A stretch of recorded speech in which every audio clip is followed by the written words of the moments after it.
My parents left everything to my brother, so I let him keep it and took everything else. The day my father's will was read, my brother couldn't stop smiling, and I just sat there, quiet, hands folded in my lap, like the good daughter I'd always been. The house, the savings, the land our grandfather built from nothing. All of it, every single thing, went to my brother Daniel. And me, I got a single line at the bottom of the page. To my daughter Sarah, I leave my love and best wishes for her future. Love and best wishes. That's what 32 years of showing up was worth to them. I didn't cry. I didn't yell. I just looked at Daniel, who was already texting someone, probably his wife, and I made a decision right there in that lawyer's office. If they wanted to write me out of the family legacy, I was going to make sure they understood exactly what they were losing. And trust me, they found out. Let me back up, because you need to understand the full picture. Otherwise, I'm just the bitter daughter, and that's not the story here. My name is Sarah. I'm 34 years old. I have a 7-year-old daughter named Lily, and I've been doing everything on my own since my divorce 3 years ago. My brother Daniel is 31, never left our hometown. Works part-time at our uncle's hardware store. His wife, Carrie, hasn't worked in 4 years. And me, I put myself through college while waitressing on weekends. Got a marketing degree. Built a career from scratch. I own a small condo. I have a retirement account. I have a savings account. I send Lily to a good school, not because anyone handed me anything. Because I worked for every single dollar. For years, I was the one who drove Mom to her doctor appointments. I was the one who called every Sunday.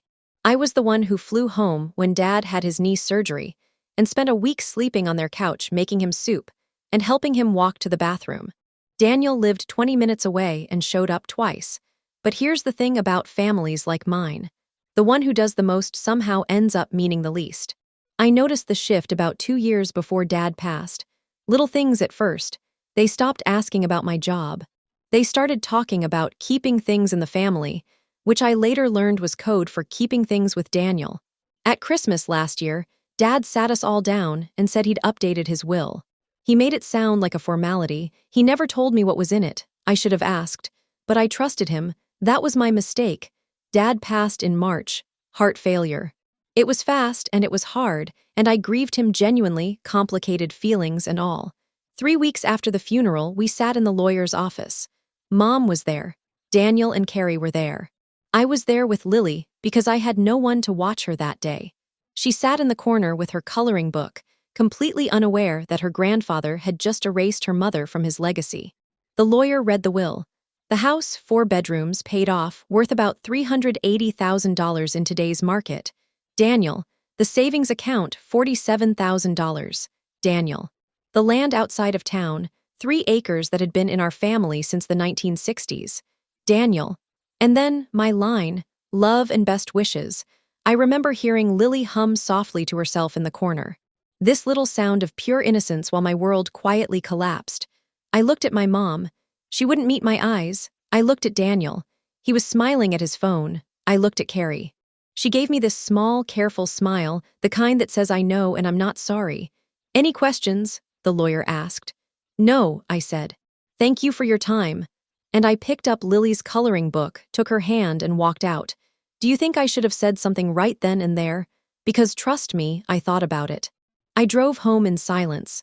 Lily fell asleep in her car seat. I carried her inside, put her to bed, and sat at my kitchen table with a cup of coffee going cold in front of me. I wasn't just hurt. I was done. Not done in a dramatic, screaming way. Done in the quiet, clear way you get when something finally makes complete sense. Here's what I knew. I had been the emotional backbone of that family for over a decade. I was the one who remembered birthdays, organized holidays, kept the peace, made the calls. I was the one who showed up. And what I realized that night was this: they had always taken that for granted. They assumed I would keep showing up no matter what. That I would swallow this too, like I'd swallowed everything else, and be at the next Sunday dinner smiling and passing the bread rolls. So I decided to stop showing up. Not with a speech. Not with a dramatic phone call. I just stopped. No Sunday calls, no birthday texts, no holiday planning, no hey just checking in messages. I went completely quiet. And I waited to see how long it would take them to notice. Want to know how long it took? 6 weeks. 6 weeks before my mother called. Not to apologize, not to explain the will, but to ask if I was bringing my famous peach cobbler to the 4th of July cookout. That's when I understood the full picture. I picked up the phone. I kept my voice calm and warm. "Mom, I'm not coming to the cookout." Silence. "What do you mean you're not coming?" "I mean I won't be there this year." "Sarah, don't be dramatic. It's a family thing." And there it was, that word dramatic. The word they always used to dismiss anything I felt. "Mom, Dad left me nothing. And nobody has called to talk about it. Not you, not Daniel, not one conversation in 6 weeks." More silence. "Then, your father loved you. The will was just practical. Daniel has a family to support." I almost laughed. "I have a family to support too, Mom. I have Lily. I've been doing it alone for 3 years." "That's different." "How?" She didn't answer that. "We just thought you'd be okay," she finally said. "You've always been so capable." And there it was. The real thing, the truth they'd never said out loud. I was punished for being capable. I was written out because they assumed I didn't need it, because I'd never asked for help, because I'd built something on my own and they'd taken that as proof that I didn't need them.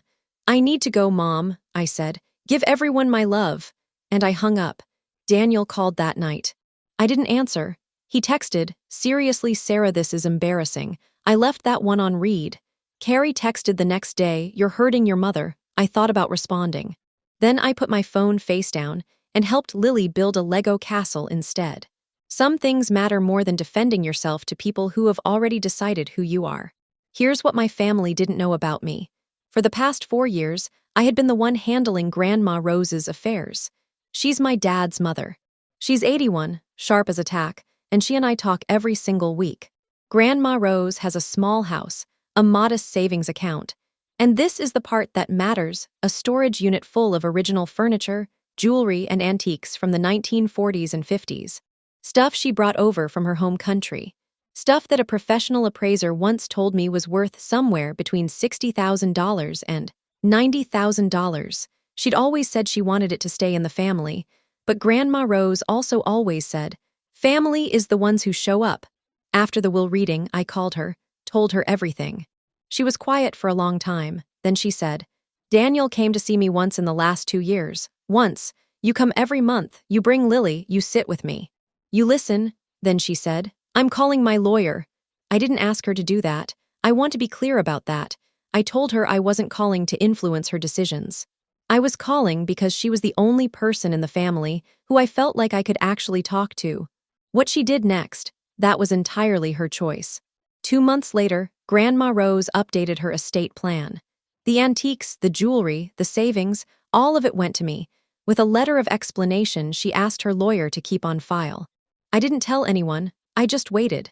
Grandma Rose passed peacefully 8 months later, and when her estate was settled, my family found out. Daniel called me 14 times in one day. Mom showed up at my door unannounced. She looked furious. "How did you do this? You manipulated an old woman." I opened the door wide so she could see Lily sitting at the kitchen table doing homework. "Come inside, Mom," I said quietly. "But lower your voice, Lily's home." She came in. We sat at the kitchen table, the same table where I'd made 100 phone calls to doctors and lawyers, and care coordinators for a grandmother nobody else bothered to visit. "I didn't manipulate anyone," I said. "I showed up, I was present. Grandma Rose made her own decision. You should have said something, given us a chance." "A chance to what?" I asked. "Show up for her the way I did. That chance was there for years." Mom's eyes filled with tears. "This family is falling apart." "Mom," I said as gently as I could, "it didn't fall apart now. It fell apart the day Dad signed that will and nobody thought to talk to me about it." She didn't say anything. "I'm not your enemy," I said. "I never was. But I'm also not the family's backup plan anymore. I'm a person, and I needed to be treated like one." Daniel never apologized. He sent one last message that said I was dead to him now. I screenshot it, showed my lawyer, and moved on. Carrie blocked me. Fine, but Mom sat at that table for a long time. 3 months after that conversation, Mom knocked on my door again. This time she had Lily's favorite chocolate chip cookies in a tin, the ones she used to make every Christmas. She looked smaller somehow, softer. "I've been in therapy," she said at the door. "My therapist keeps asking me the same question every week. She asks me, 'Why did you let it happen?' I stepped aside and let her in. We sat with coffee. Lily ran in, saw her grandma, and hugged her like nothing had ever happened the way kids do, with this whole and uncomplicated love that makes you ache a little. I was wrong, Mom said simply. Not just about the will, about all of it. About assuming you'd be fine, about never asking. About letting Daniel be the favorite without ever questioning what that was doing to you. I looked at her for a long time. I know it doesn't fix it, she said. No, I agreed. It doesn't, but I'd like to try if you'll let me. I thought about Lily, about what I wanted her to learn from watching me, not bitterness, not walls, but real love, the kind that has standards. The kind that says, I forgive you, but I will never go back to pretending. You can try, I said. But things are different now. I'm not the family's safety net. I'm not the one who holds everything together while nobody notices. I'm just Sarah, Lily's mom, and that's enough. Mom nodded. Her eyes were wet. That's more than enough, she said quietly. Daniel never came back around. Maybe someday, maybe not, but Mom comes for dinner most Sundays now. She and Lily bake together. She asks about my job, she listens. It's not perfect. Healing never is. But it's real. And real is something I used to think this family wasn't capable of. So was I wrong to go quiet? To let them feel what my absence actually meant? I don't think so. Because sometimes the most powerful thing you can do for people who take you for granted is simply stop being available. Let them sit in that silence. Let them count the missed calls. Let them stand at a kitchen door with cookies wondering if it's too late. Sometimes it is too late. And sometimes, just sometimes, it's exactly the right moment to start over. If any part of this story hit close to home, please like this video.